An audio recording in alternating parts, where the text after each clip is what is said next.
Swargate sector 10 मध्ये असलेल्या पूर्वा play group आणि पाळणा घरामधील एक धक्कादायक प्रकार समोर आला, तो म्हणजे येथील आयाने एका 10 महिन्याच्या बाळाला मारहाण केली। या मारहाणीनंतर येथे आपलं बाळ सोडणाऱ्या पालकांमध्ये भीतीचे वातावरण आहे। असेच या पूर्वा डे केअर सेंटर मध्ये ठेवणाऱ्या काही पालक आपल्या सोबत आहेत, आपण त्यांच्याशी बातचीत करूया। काय म्हणाल मॅडम, काल ही घटना समोर आली त्यानंतर तुम्हाला काय म्हणायचं? ॲक्च्युली मी शॉकच आहे की आमच्याकडे फर्स्ट इन्सिडेंट होता। ह्याच्या आधी असं का, मी माझ्या मुलाला 2 वर्षापासून इथे सोडते, पण हा फर्स्ट इन्सिडेंट होता माझ्यासाठी।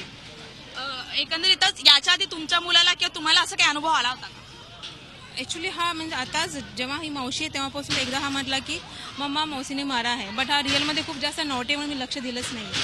तुम्ही आता मग पुन्हा तुमच्या मुलाला इथे पाठवणार आहात? ॲक्च्युली मी आता कुठल्याच प्ले स्कूलमध्ये मी माझ्या मुलाला सोडणार नाही आहे। नक्कीच आपल्यासोबत अजून दुसरे पालक आहेत।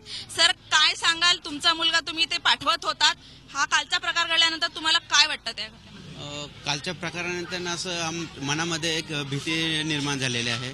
जो यूट्यूबवर व्हिडिओ पाहिला त्याच्यानंतर एक अतिशय हॉरिबल सिच्युएशन होती की असं आपल्या पाल्यासोबत हे असं होऊ शकतं। तुम्ही आता पाठवाल तुमच्या पाल्याला इथे? नाही, आता तरी इच्छा नाही पाठवण्याची। नक्कीच आपल्यासोबत आणखीन एक पालक आहेत। काय म्हणाल मॅडम, तुम्ही दिवसभर तुमच्या मुलीला सोडायचात, या घटनेनंतर तुम्ही काय म्हणाल? या घटनेनंतर मी ॲटलिस्ट मी डे केअरचा नाही विचार करणार, आता नाही करणार विचार, कारण काल सकाळी मला तर कळालं होतं एक माझ्या ग्रुपमध्ये, पण नंतर तो व्हिडिओ बघितल्यानंतर ते एकदम हॉरिबल होतं। जर माझी मुलगी तिथे असती तर मी पण तेच केलं असं ते त्या आईने केलं। मला असं वाटतं म्हणजे मला माझं रिअल फॅक्टर मॅडम चांगले आहेत, पण मॅडमनी एक चुकी केली की तो CCTV कॅमेरा जो आहे तो सकाळचा संध्याकाळी बघायला पाहिजे होता, की जेणेकरून आता ती कंप्लेंट ती आधीच पण काही झालं असेल ते पण आम्हाला कळायला पाहिजे। आमच्या मुलासोबत पण झालं असू शकेल ना, ते मॅडमनी आता त्या मुलाबद्दल बघितलं, आमच्या मुलाबद्दल पण झालं असेल। या प्रकरणामुळे इतर पालकांमध्ये जे डे केअर मध्ये ठेवतायत त्यांच्यामध्ये मात्र आता पूर्णपणे भीतीचं वातावरण आहे, हे दिसून येत आहे। Swati Naik, Zee media, Navi Mumbai.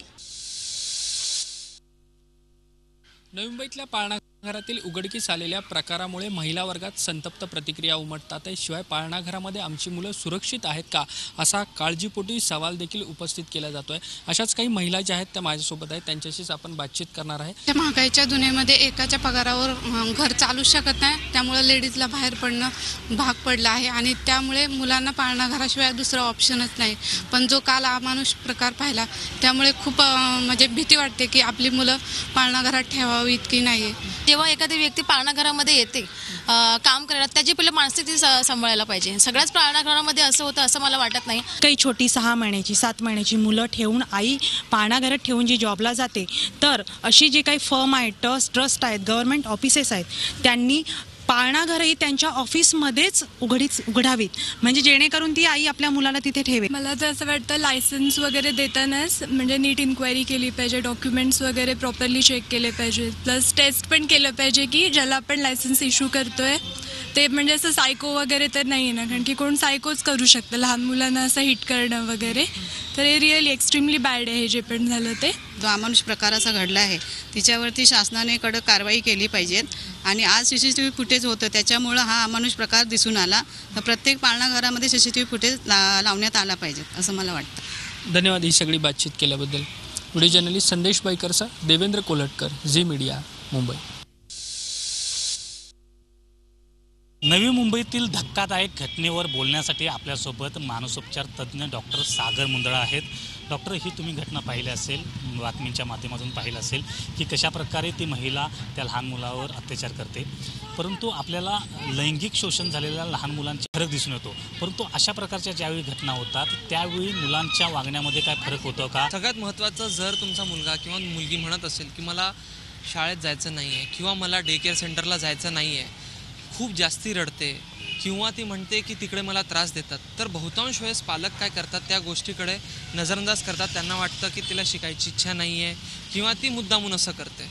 तर जरा संवेदनशील होणं गरजेचं आहे, कारण नेहमी काही ना काही सायन्स जे आम्ही म्हणतो आमच्या मेडिकलच्या भाषेत, पेशंट किंवा जो मुलगा आहे तो नेहमी देत असतो। एकतर त्याची वागणूक बदलेल, घरात तो जास्ती बोलणार नाही, अगोदर खूप खेळणारा हसणारा मुलगा एकदम शांत होऊन जाईल. अशा प्रकारची जर घटना घडत असेल, कारण ह्या घटना प्रत्येक प्ले ग्रुपमध्ये घडतातच असं नाही आहे, परंतु काही ठिकाणी CCTV कॅमेरे त्याचबरोबर इतर काळजी जे घेणं गरजेचं आहे, त्या संदर्भात काय सांगा? हे बघा, सगळ्यात महत्त्वाचं, जरी दोघेही पालक काम करत असले आजच्या जगात, रोज आपल्या मुलासोबत कमीत कमी अर्धा ते 1 तास स्पेंड करणं खूप गरजेचं आहे. जर तुम्ही ते रोज करत असाल तर काही काळात तुम्हाला लक्षात येईल की काहीतरी चुकीचं घडतं आहे. तुम्ही हे जर करत असाल तर नक्कीच असा त्रास होणार नाही. पालकांची जिम्मेदारी आहे की ज्या डे केअर सेंटरमध्ये आपण टाकतायत तिथल्या लोकांची प्रॉपर माहिती करून घेणे.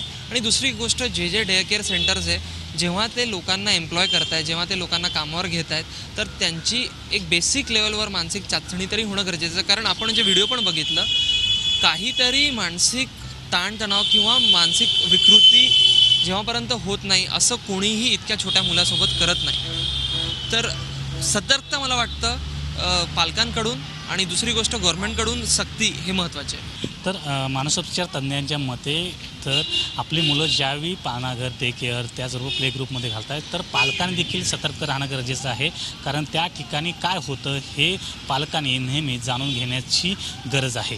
Video journalist Ravindra Krishnat Patil, Zee media, Mumbai. Zee 24 तास रहा एक पाऊल पुढे.